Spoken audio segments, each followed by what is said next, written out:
بسم الله الرحمن الرحيم الحمد لله رب العالمين والصلاة والسلام على أشرف الأنبياء والمرسلين نبينا محمد وعلى آله وصحبه أجمعين أما بعد.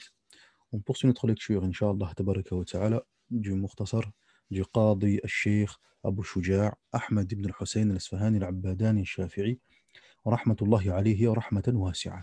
Donc nous sommes toujours dans le chapitre de la Zaka. Alhamdulillahi Rabbil Alamin. Nous sommes arrivés au Fasl fi Masarifi az-Zaka, les bénéficiaires de l'aumône légale. Tafaddal ya akhi. On ne donne pas l'aumône légale à moins de 3 individus de chaque catégorie, à l'exception de ceux qui la perçoivent. Naam. Alors, il faut savoir que عندنا في المذهب, donc les bénéficiaires de la Zaka, comme on l'a vu, barakallahu fikum, في الدرس الماضي, dans le cours précédent, ils sont au nombre de 8. وتدفع الزكاة إلى الأصناف الثمانية. On donne la Zaka aux 8 personnes, aux 8 catégories de bénéficiaires mentionnées dans le verset. ولا يجوز إلى غيرهم. لا يجوز مطلقا. Et il n'est pas permis de les donner à autres que ces personnes-là. Qui sont ces personnes-là? ذكرهم الله تبارك وتعالى في كتابه العزيز في قوله إنما الصدقات للفقراء والمساكين والعاملين عليها والمؤلفة قلوبهم وفي الرقاب والغارمين وفي سبيل الله وابن السبيل. طيب. Les aumônes ne sont destinés qu'aux indigents et aux pauvres, à la rétribution de ceux qui les perçoivent, au ralliement des cœurs, au rachat des esclaves, à libérer des débiteurs pour la cause d'Allah Azza wa Jal et à secourir le fils du chemin, Wabn Sabil, le voyageur. طيب. Et on ne donne pas l'aumône légale à moins de 3 individus de chaque catégorie, à l'exception de ceux qui l'aperçoivent. نعم. عندنا في المذهب, dans la mesure du possible en tout cas, عندنا في المذهب لا يقتصر على أقل من 3 من كل صنف إلى العامل. On donne la zakat au minimum à 3 individus de chaque catégorie. C'est-à-dire que 3 parmi les fuqara, 3 parmi les masakin, 3 parmi les mu'allafati qulubuhum, 3 parmi les riqab, 3 parmi les gharimin, etc. Dans la mesure du possible. Dans la mesure, bien évidemment, du possible. Après, la yukallifu Allah nafsan illa wus'aha. Tamam, jayyid. Excepté al-amil. Ils ont dit excepté al-amil. Excepté ceux qui l'aperçoivent. Pourquoi? Étant donné que le collecteur, lui, il est chargé par le hakim. Donc, c'est le gouverneur qui place le collecteur. Lui, ce collecteur, le hakim, le gouverneur, a la permission de lui donner une part de la zakat comme salaire. C'est permis de ce verset.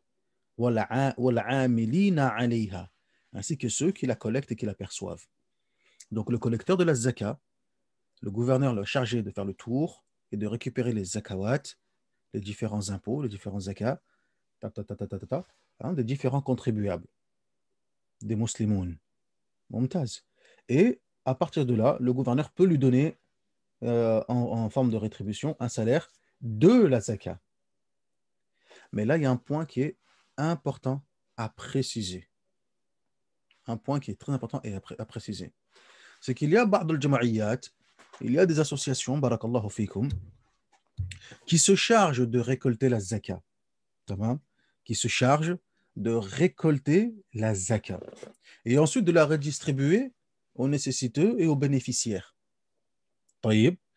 Et ils estiment que ces jama'iyat, là, ces associations, que ce soit à l'étranger ou même dans les pays musulmans, ceux qui font ce qu'on appelle les tabarru'at, ils récoltent les dons, etc. Donc, peu importe, hein, dans les pays musulmans ou non musulmans. Jamil, Mumtaz. Et à partir de là, donc, ces associations se permettent, ou en tout cas certaines, حتى لا نعمم, afin de ne pas généraliser, certaines se permettent de prélever un salaire de la zakat en disant que, dans les versets, ils disent وَالْعَامِلِينَ عَلَيْهَا وَلَكِنْ لَيْسَ الْأَمْرُ كَذَلِكَ. Cependant, la situation, elle n'est pas comme ils la conçoivent. C'est pas comme ça. Pas du tout.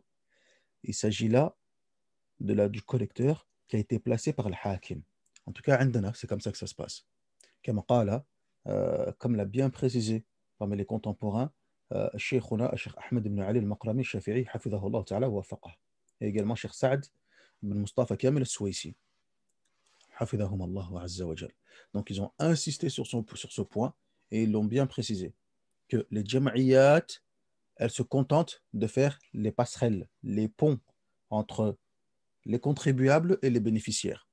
Mais en aucun cas, ils ont le droit de toucher de la zakat.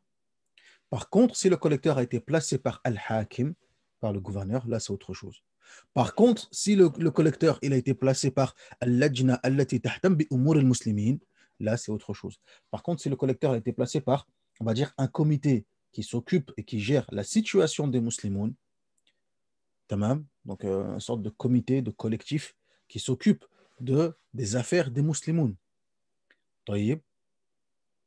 Là, dans ce cas-là, ça peut sans doute rentrer. Mais des associations comme ça, indépendantes, ici et là, etc., qui font juste des actes de bienfaisance, jazahumullahu khaira. Jazahumullahu khaira, c'est très très bien. Cependant, ils n'ont pas à prendre, à se donner un salaire avec euh, zakawat, avec les zakats. Tamam? Jamil, jiddan. طيب. Alors, ici, qu'est-ce que nous dit le verset? Il nous dit al-faqir. On donne la zakat au faqir. Et on donne la zakat au miskin.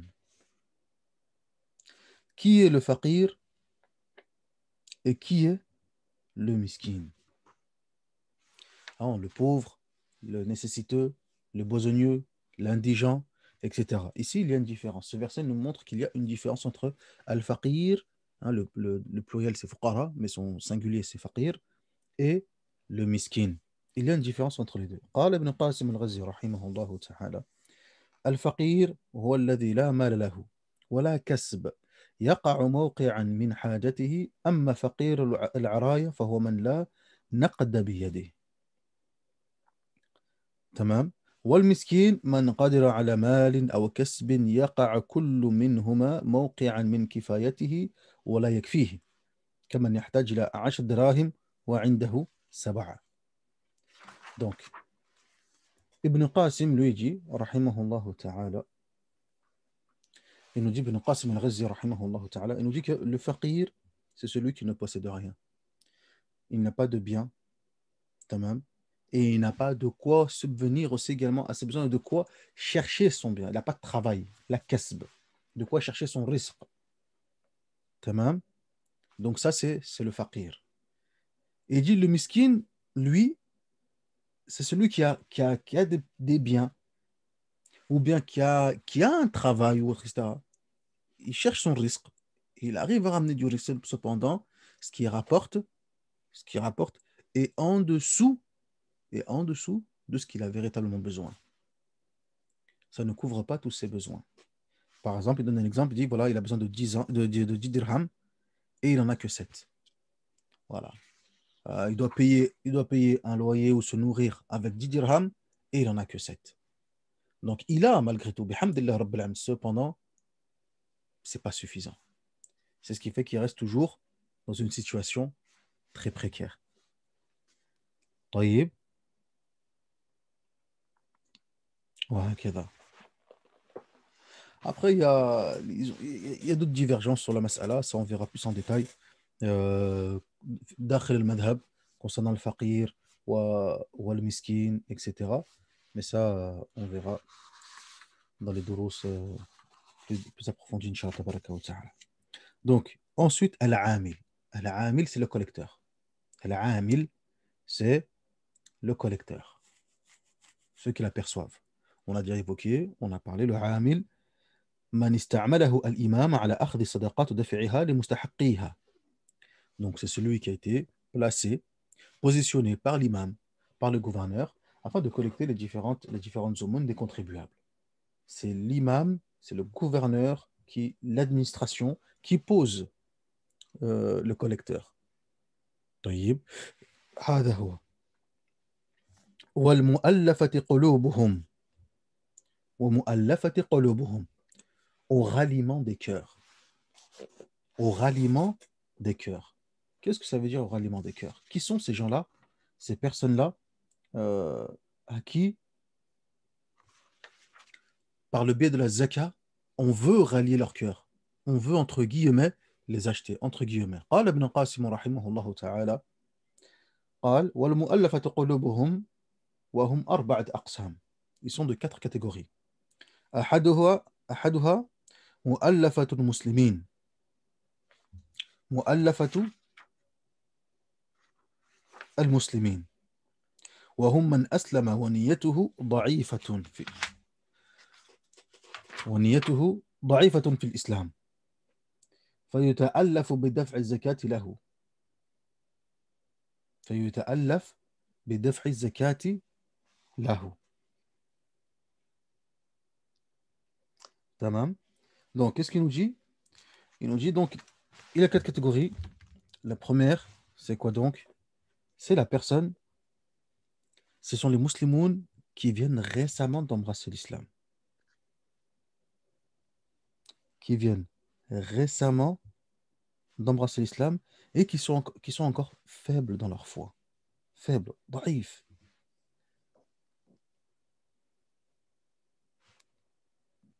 Taïb. Donc, il a embrassé l'islam, mais sa foi, c'est pas trop ça. Donc, on lui donne la zakat pour essayer de le tenir. Pour essayer de le tenir avec un petit peu de mal, un petit peu de dunya, hakada qalilan, etc. Jamil. Aïwa. Ensuite, il dit Ibn Qasim, rahimahullah ta'ala, il dit وبقية الأقسام مذكورة في المبسوطات. Il dit, et le reste des catégories, on le voit plus loin dans les livres qui sont plus développés et plus détaillés, ce qu'on appelle al-mabsoutat. Et naam, parce que Mukhtasar Abi Shouja, c'est un petit Mukhtasar. C'est un résumé. Les mubtadi pour les débutants comme nous, pour prendre des petites masaïl, etc. ila akhrihi.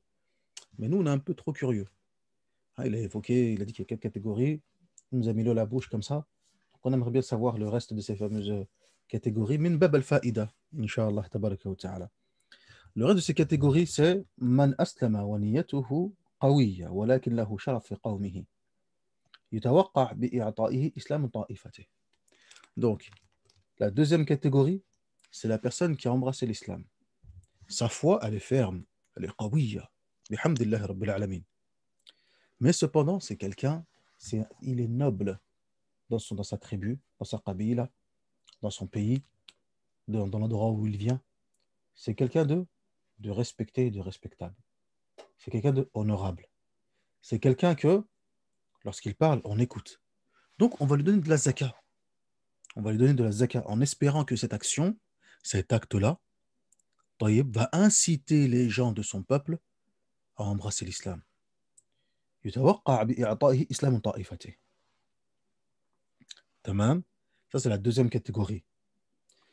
Troisième catégorie. ومن يكفينا شر من يليه من الكفار. Tamam. Qu'est-ce qu'il dit? Qu'est-ce qu'il dit encore dans la troisième catégorie?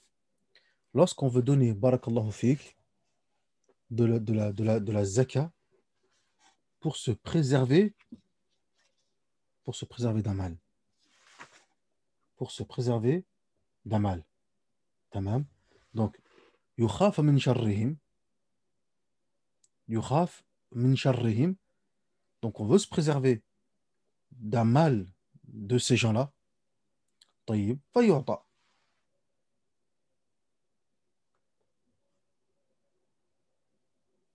Tayyib, on leur donne. Même pour se préserver pour se préserver de leurs méfaits, de leur mal, etc. Et là, on leur donne, disons que c'est des gens qui ont du pouvoir, qui ont du sultan, qui ont du quwwa, etc. عندهم شوكة. Alors on leur donne un peu de la zaka, etc. إلى آخره وخلاص انتهى الأمر حتى نكف عن شرهم. جميل ممتاز. La dernière catégorie, قسم يرجى إسلامه. قسم يرجى islamahum. Des gens, des gens qu'on espère leur entrer en islam. Ils sont là pour rentrer. Alors attention, il faut savoir que al-kafir, le mécréant, on ne lui donne pas az-zaka. On ne lui donne pas. Il a, dans la mas'ala où on craint de leur mal, donc fil haja, nécessité. Et le deuxième cas, c'est si on sait que en leur donnant de la zaka, ce sont des gens qui sont intéressés à l'islam, qui veulent embrasser l'islam, qui sont sur le point d'embrasser l'islam, et cet acte-là va renforcer leurs décisions et les pas qu'ils sont en train de faire. Et ils embrassent l'islam. Comme l'a fait le prophète sallallahu alayhi wa sallam avec Abu Sufyan ibn Harb, wal-Aqra' كذلك, وعيينة ibn Hisn, Safwan ibn Umayya. Hein, c'est des choses que le prophète sallallahu alayhi wa sallam a fait.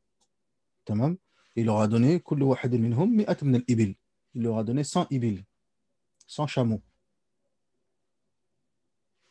طيب, à cela. Que ce soit Al-Aqra', Sufyan ou Safwan ou Abbas ou Alqamah, il leur a donné 100 chameaux. Alors qu'à ce moment-là, ils n'étaient pas encore musulmans. والخبر الحديث عند مسلم رحمه الله تعالى. تمام, جيد. En dehors de cela, on ne donne pas de la zakat.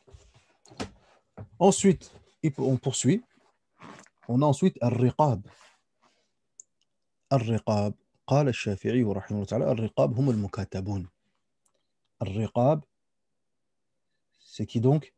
C'est المكاتبون. هذا هو الرقاب. المكاتبون كتابة صحيحة. تمام. Donc, ce sont, barakallahu fikum, les esclaves. Les esclaves que, en donnant de la zakat, par le biais de la zakat, on les rachète. On les libère. On libère ces esclaves-là avec az-zakat. والغارم, الغارم, le débiteur, الذي عنده الدين, الذي عنده الدين, كذلك أيضا, il a droit à la zakat. الغارم, il a le droit à la zakat كذلك أيضا. وفي سبيل الله, وفي سبيل الله, في سبيل الله, pour la cause d'Allah. Il faut savoir une chose, c'est que عند الشافعية في سبيل الله, le terme وفي سبيل الله إلى آخره, ça concerne al-jihad, le combat. En tout cas, في المذهب, sauf s'il y a un élément qui indique le contraire, c'est al-jihad. C'est pour ça qu'il قال ابن قاسم رحمه الله تعالى فهم الغزاة الذين لا سهم لهم في ديوان المرتزقة بل هم متطوعون بالجهاد.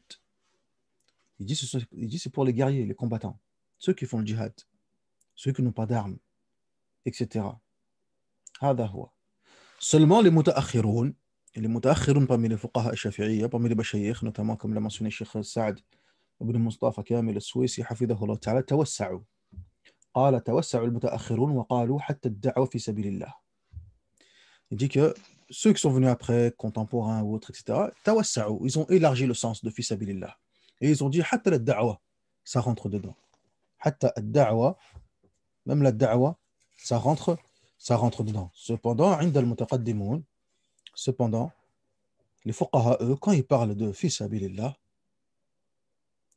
ils ne voyaient pas autre que al-jihad.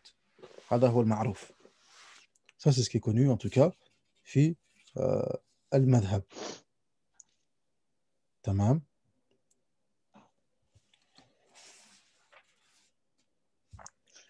هذا هو. جميل. Ensuite, qu'est-ce qu'il nous dit? وابن السبيل. وابن السبيل. Littéralement, le fils du chemin, c'est-à-dire فهو الذي يخرج من بلده ليسافر. C'est le musafir. Il s'agit là du musafir. C'est celui qui a entrepris un voyage. Il est sorti de son pays, il a entrepris un voyage. وهو معسر et il est dans une situation délicate. Muhtaj. Tamam. Muhtaj. Celui qui fait un voyage, celui qui fait un voyage, يقولون الفقهاء, et il veut obtenir de la zakat, il faut deux éléments. Qu'il soit dans le besoin, muhtaj, mu'sir, fil haja. Deuxièmement, adab al-ma'siyah, qu'il n'y ait pas de péché. Comment ça qu'il n'y a pas de péché? Qu'est-ce que ça veut dire? Ah, ils disent les fuqaha, il faut que ce voyage-là qu'il a entrepris, ce n'est pas un voyage pour commettre un péché, mais c'est ce qu'on appelle un safar mubah. C'est un safar permis, adi. Il voyage pour du commerce, il voyage pour aller voir sa famille, il voyage adi, taïb, mais pas un voyage pour commettre un péché. Par contre, s'il a commis un péché dans son voyage, c'est pas pris en considération.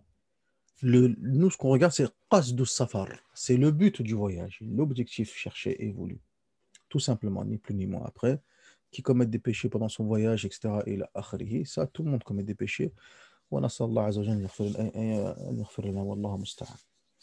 طيب هذا هو. Donc, ceci conformément à la règle عندنا في المذهب أن الرخصة لا أو الرخص لا تناط بالمعاصي. Que on va dire, les largesses de la sharia, les largesses et les facilités de la sharia, quand même, ne se donnent pas, ne s'accordent pas à ceux qui commettent des péchés. Ces rokhas, ces largesses, ces facilités, elles s'accordent pour quoi donc? Pour soulager le croyant et le faciliter dans son adoration, dans ce qui fait de mubah, fi ta'atillahi azza wa jal, dans ce qui est permis, dans ce qu'il n'y a pas de péché. C'est pas pour t'aider à commettre un péché. Donc ça, on avait parlé lorsqu'on a parlé du musafir, du voyageur. Hein, on a parlé du voyageur, etc. Et là, par rapport à sa prière, etc., qui peut raccourcir.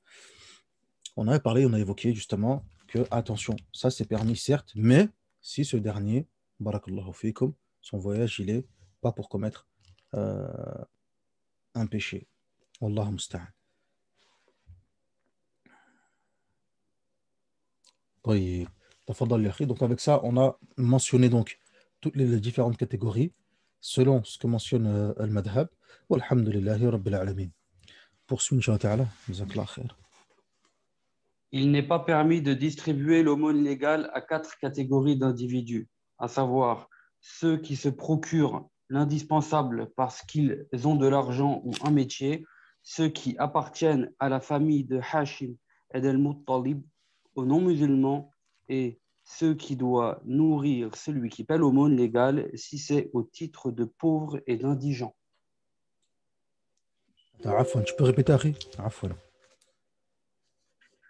Alors, première catégorie, ceux qui se procurent l'indispensable parce qu'ils ont de l'argent ou un métier, ceux qui appartiennent à la famille de Hashim et d'Al-Muttalib, aux non-musulmans, et ceux que doit nourrir celui qui paie l'aumône légale si c'est au titre de pauvre et d'indigent. Aywa. Donc, il nous dit Al-Qadi Abu Shuja', rahimahullah ta'ala, dans ce nouveau fasl, et avec celui-ci, il termine le chapitre de la zakat. Il dit maintenant les personnes, fi man la yajuzu lahu akhdhu az-zakat, celui qui n'est pas permis de prendre la zakat. طيب. déjà أولا قبل كل شيء لا يجوز نقل الزكاة من بلد المزكي. Ça c'est un point important. C'est que عند الفقهاء il n'est pas permis نقل الزكاة من بلد المزكي. Il n'est pas permis de sortir la zakat du lieu du contribuable. C'est-à-dire que le contribuable n'a pas versé son aumône à un autre pays. طيب. Non. Donc, il n'est pas permis de prendre cette zakat et de la distribuer à un autre. Les prioritaires, ce sont qui donc? Ce sont les bénéficiaires du pays du contribuable. Ça, c'est la première chose. Ensuite, il nous dit donc qu'il y a des catégories de personnes qui n'ont pas à avoir la zakat.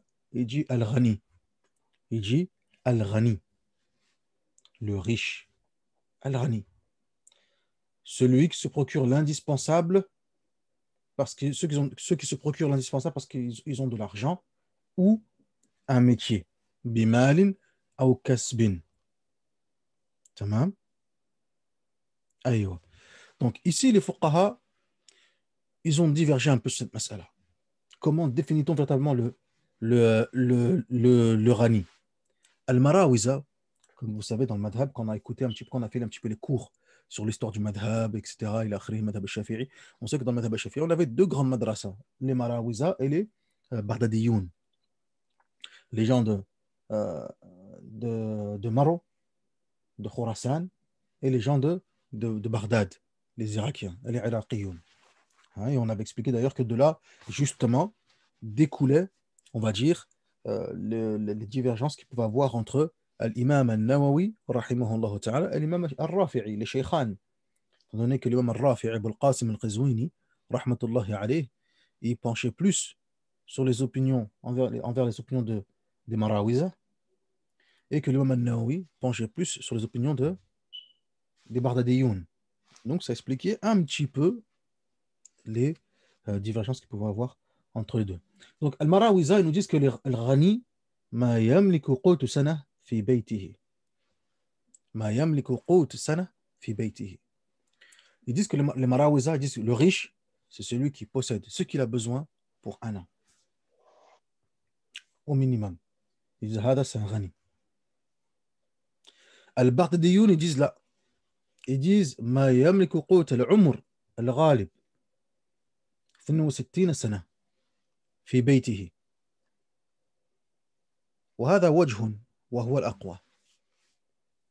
Donc, eux, les Bardadiens, ils disent non, le riche, c'est celui qui possède ce qu'il a besoin pour la majorité de son existence.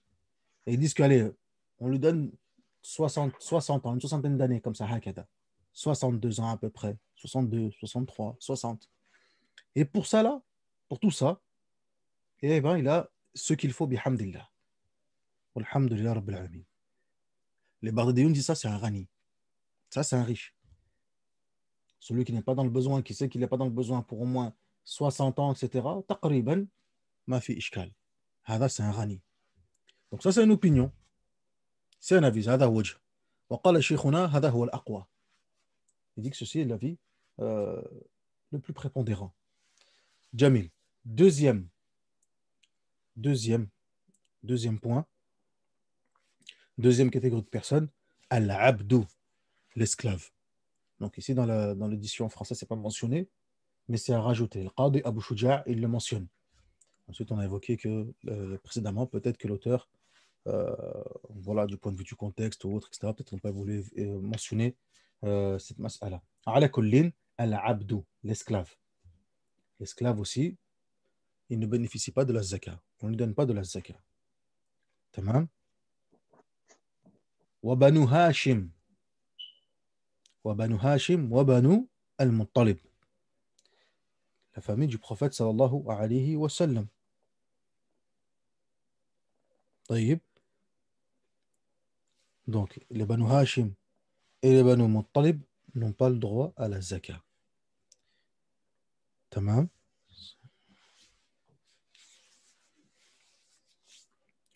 Ensuite, qui donc Al-Kafir, le mécréant. Al-Kafir, la yajuz lahu akhd az-zaka mutlaqan, excepté pour les deux exceptions que nous avons mentionnées précédemment. Jamil. Et enfin, barakallahu fikum, wa man talzamu al-muzakki nafaqatuhu la yadfa'uha ilayhim bism al-fuqara'i wal masakin. Et enfin, à ceux que doit nourrir celui qui paye l'aumône légale si c'est au titre de pauvre et d'indigent. C'est-à-dire que عندنا في المذهب, parce que ici par contre, il y a en dessous, il y a une petite note où le traducteur, en tout cas je précise pour ceux qui l'ont en français, où le traducteur il écrit, donc Abu Shujaa lui dit on ne donne pas la zaka. C'est pas parce qu'il est pauvre et qu'il est indigent que tu peux donner la zaka. Non, tu ne donnes pas. Celui à qui tu dois nourrir. Donc à mon enfant, par exemple, mon enfant, je ne lui donne pas de la zaka. Là, abadan. Je ne lui donne pas. Même s'il est pauvre et même s'il est indigent. Je ne donne pas à mon enfant. Le traducteur, en note, il mentionne, mais on peut le faire au titre de débiteur ou de combattant pour la cause d'Allah. تمام؟ وهذا في المذهب لا. هذا في المذهب الصحيح لا.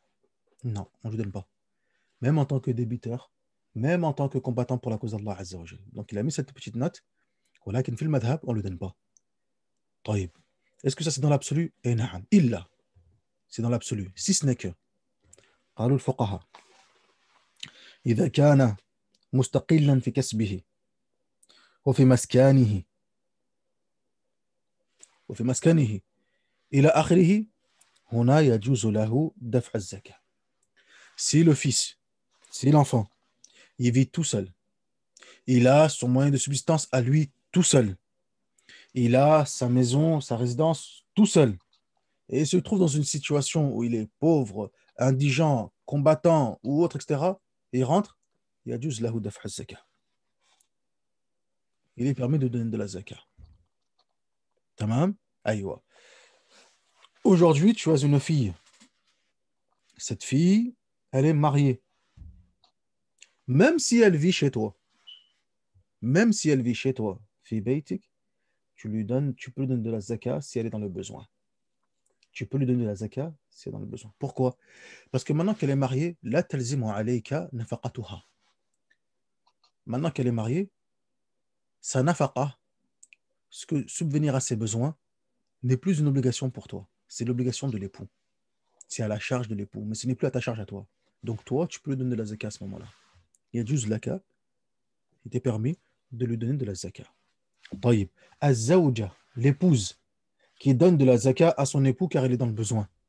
يجوز أم لا؟ يجوز طبعا. Bien sûr qu'il est permis, étant donné que c'est pas à l'épouse de subvenir aux besoins de l'époux, mais c'est à l'époux de subvenir aux besoins de l'épouse. Donc l'époux, lui, il ne peut pas donner la zakat à son épouse, dire ah, miskina, elle est faqira, miskina, ou kada, khalas, أعطيها. لا. يجب عليك نفقتها. Toi, il est obligatoire de subvenir à ses besoins. Par contre, elle peut voir que son époux est dans une situation difficile, voir que voilà, c'est pas facile et tout, etc.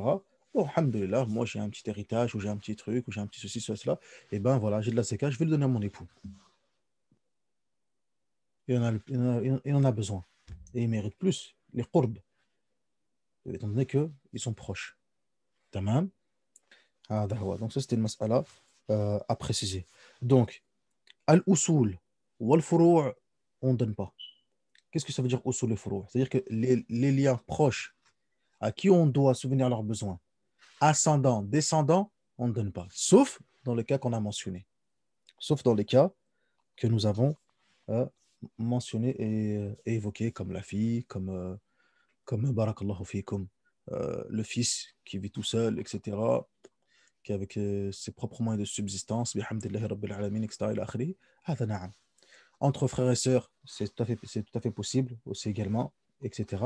À partir du moment où cette sœur-là, par exemple, cette sœur-là, c'est pas toi, elle n'est pas à ta charge. Ce n'est pas à toi de subvenir à ses besoins. Si elle est à ta charge, là. Si elle n'est pas à ta charge, naam, tu peux. Si elle n'est pas à ta charge, naam, tu peux. Ma fi ishkal. Tamam, jayyid. Pareil pour les ascendants. Pareil pour les ascendants. Les ascendants, ils sont à notre charge. Donc, on n'a pas à leur donner de la zakat. On se doit de les nourrir automatiquement. هذا هو والحمد لله رب العالمين. نكتفي بهذا المقدار إن شاء الله تبارك وتعالى. On va s'arrêter là بإذن الله عز وجل. Et avec ça, on a terminé le chapitre de la zakat. والحمد لله رب العالمين.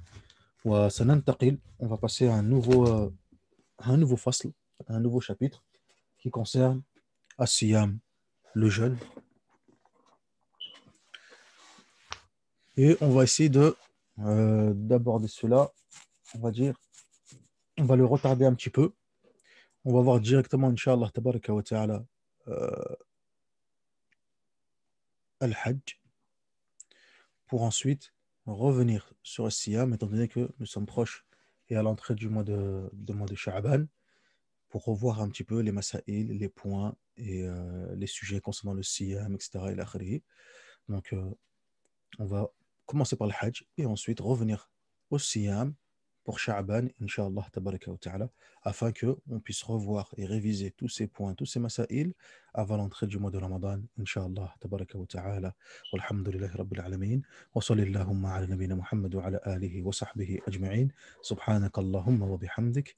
Ashhadu an la ilaha illa ant. Astaghfiruka wa atubu ilayk.